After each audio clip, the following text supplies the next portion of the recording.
Hope कि आप लोग ठीक होंगे। प्रीवियस लेक्चर में हमने आपको हमने उन्हें क्वेश्चन नंबर 14 और क्वेश्चन नंबर 15 किया था। आज हमने क्वेश्चन नंबर 16 करना है। तो इसकी स्टेटमेंट रीड कर लेते हैं। The mean of 10 numbers is 8। जो 10 नंबर्स हैं उनका जो मीन उसने दिया आपको वो 8 दिया है। If n 11th number is included the mean becomes 9। ठीक है जी। वो क्या कह रहा है कि अगर 11 नंबर भी इसके अंदर इंक्लूड, मतलब 11 नंबर का जो मीन उसने दिया है वो आपको 9 दिया है। What is the value of 11th number. 11 number की आपने वैल्यू फाइंड आउट करनी है। अच्छा, इसके अंदर उसने सब ये सोल्यूशन है जी हमारे पास। तो आपने क्या कि जो आपने गिवन चीज़ें हैं वो हमने लिख लेनी है इसके अंदर। तो उसने क्या दिया आपको, मीन ऑफ 10 नंबर्स कितना दिया था 8, और 11 नंबर का जो मीन दिया था वो 9 था। ठीक है। अब हम लोगों ने क्या करना है, टोटल निकालना है, यानी कि हमने देखना है कि सम इसका कितना हुआ। ठीक है। टोटल हमारे पास जो 10 टोटल ऑफ 10 नंबर्स वो कितना आया। इसी तरीके से हमने देखना है कि जी टोटल ऑफ 11 नंबर उसका टोटल कितना आया था। ठीक है। अच्छा, इसके अंदर अगेन हम लोग, मैंने आपको प्रीवियस जो वीडियो थी उसके अंदर भी बताया था कि हम लोग जिसके अंदर टोटल निकालेंगे वो एक्स, ये जो है हमारे पास अर्थमेटिक मीन का फार्मूला, इससे निकालेंगे। ठीक है जी। अच्छा, तो ये एक्स बार समेशन एक्स ओवर एन है। अब एक्स बार उसने आपको दिया हुआ है, ये है 8। दोनों का आपने सेपरेटली निकालना है। ये आ जाएगा जी समेशन एक्स मीन्स के ये टोटल ही है। ठीक है। अच्छा, एन अब इसके अंदर उसने कितना दिया हुआ है आपको, 10 दिया हुआ है, तो इसके अंदर 10 इंक्लूड कर दें। अच्छा, ये अब 10 इस साइड पे जाएगा तो मल्टीप्लाई होगा, तो 10 8 से मल्टीप्लाई होगा तो मेरे पास समेशन एक्स क्या आ जाएगा 80। ठीक है। इसी तरीके से एक्स बार हम लोगों ने इसका जो है वो भी टोटल निकालना है, यानी सम निकालना है हमने वैल्यूज़ का। तो ये एक्स बार, यहाँ पे एक्स बार जो 11 नंबर्स हैं उनका मेरे पास जो एक्स बार दिया हुआ है वो कितना दिया हुआ है, 9 दिया हुआ है। ठीक है। एक्स बार की जगह पे 9 लिख देना है, समेशन एक्स वैसे ही आ जाएगा, और एन कितना दिया हुआ है मेरे पास 11। ठीक है। यहाँ पे आपने 11 लिख देना है। अब ये 11 इस साइड पे जाएगा इक्वल की दूसरी साइड पे, तो ये जाके मल्टीप्लाई होगा तो ये आ जाएगा आपके पास 99। ठीक है। तो यहाँ पे अब आपने लिखना है टोटल ऑफ 10 नंबर्स कितना निकाला था हमने 80, तो यहाँ 80 राइट करें, और टोटल ऑफ 11 नंबर्स हमने कितना निकाला था 99, तो यहाँ पे अपने 99 ऐड करना है। ठीक है। अच्छा जी, अब हम लोगों ने क्या निकालना है, इसकी वैल्यू निकालनी है। ठीक। अच्छा, वैल्यू हम लोगों ने कौन से निकाले, उसने कहा है कि हम लोगों ने वैल्यू निकाली है 11 नंबर की, तो यहाँ पे आ जाएगा 11 नंबर। ठीक है जी। इसके अंदर आपने क्या करना है, हम लोगों ने जो टोटल निकाला था 10 नंबर का और 11 नंबर का जो टोटल निकाला था उन दोनों को माइनस कर देंगे, क्योंकि वो 10 और 11 एक वैल्यू ही इंक्रीज़ हो रही है ना, यानी कि 10 में अगर 1 ऐड कर देंगे तो आपके पास 11 बन जाएगा। ठीक है। उन दोनों के जो टोटल है उनको माइनस कर देंगे तो आपके पास जो वैल्यू आएगी वो ये 11th नंबर की वैल्यू है। ठीक है। अब ये 99 में से 80 माइनस किया तो ये 19 आ गया, ये आपका आंसर है। ठीक है। अच्छा, नेक्स्ट हमारे पास क्वेश्चन है जी, क्वेश्चन नंबर 17 है। If the sum of 15 values is 300। अब उसने क्या कहा है आपको, सम कहा है। ठीक है। क्या कह रहा है कि 15 वैल्यूज़ का जो सम है वो कितना है, 300 है, and by addition of 2 more values. अब 15 के अंदर उसने क्या किया है, 2 वैल्यूज़ और ऐड कर दी। 15 में 2 वैल्यूज़ और ऐड करें तो क्या बन जाता है, 17 बन जाता है। ठीक है। इट मीन्स कि ये जो उसने टोटल दिया हुआ है ये 17 का दिया हुआ है।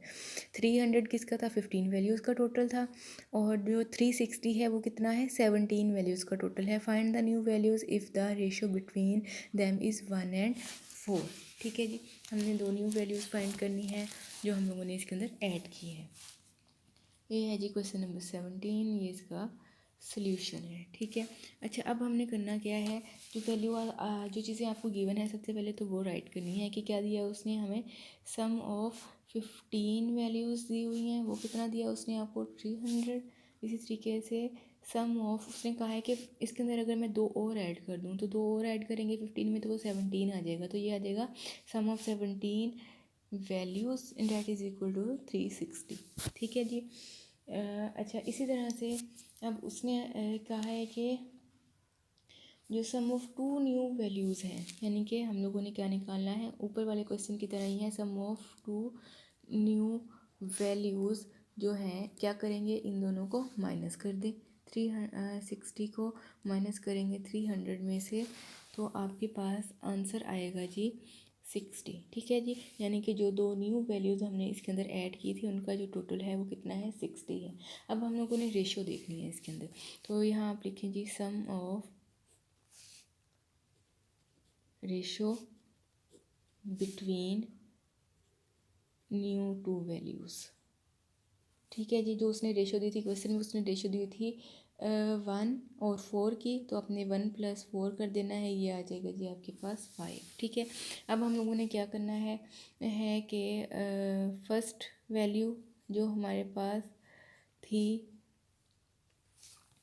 फर्स्ट वैल्यू हमारे पास क्या आ जाएगी 1/5, जो हमारी रेशो थी वो लिखनी है, मल्टीप्लाई कर देना है जी इसको, जो हमने यहाँ पे दोनों का सम निकाला था 60, यानी 360 को 300 में से माइनस किया था, तो जो हमारे पास सम आया था वो, और 1/5। ठीक है जी, अब आपने क्या करना है, इसको सिंप्लीफाई कर देना है, तो ये आपके पास आ जाएगा जी 12, यानी फर्स्ट वैल्यू जो हमारे पास आई है वो क्या आई है 12। इसी तरीके से आपने सेकेंड वैल्यू भी फाइंड कर लेनी है, और ये आ जाएगा जी 4/5 multiply by 60 is equal to आ जाएगा जी 48।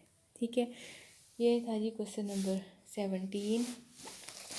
अच्छा जी, अब नेक्स्ट मेरे पास क्वेश्चन है, क्वेश्चन नंबर 18 है मेरे पास, कि आपने क्या करना है, find the mean and sum of first n natural numbers आपने फाइंड करने हैं। ठीक है जी, अब उसने आपको क्या कहा है कि एन नंबर्स का आप लोगों ने क्या करना है, मीन फाइंड करना है। ठीक है, तो इसी तरीके से मेरे पास जो नंबर ऑफ वैल्यूज़ हैं, ठीक है, डेट इज़ क्वेश्चन नंबर 18।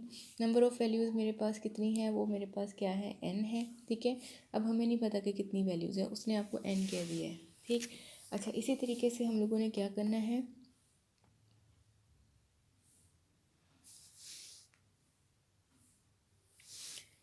अच्छा, ये नंबर ऑफ़ वैल्यूज़ मेरे पास n है। इसी तरीके से मेरे पास जो सम है, यानी n वैल्यूज़ का जो सम है वो मेरे पास है जी n into n+1 divided by 2। ठीक है जी, अच्छा, इसी तरह से अब मैंने क्या करना है, जो मेरे पास अर्थमेटिक मीन का फार्मूला है, आप सबको पता है वो क्या है, कि sum of values divided by number of values. ठीक है जी, ये मेरे पास उसका फार्मूला है।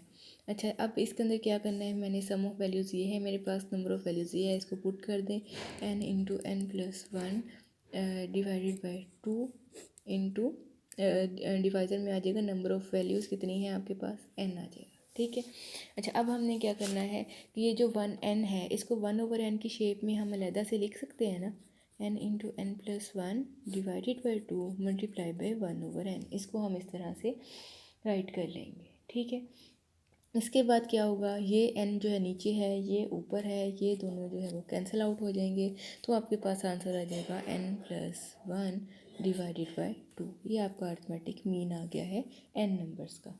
ठीक है जी, आई होप कि आपको समझ आ गई होगी। नेक्स्ट फर्दर लेक्चर में हम लोग इसकी प्रॉपर्टीज़ अर्थमेटिक मीन की डिस्कस करेंगे। तब तक के लिए अल्लाह हाफिज़।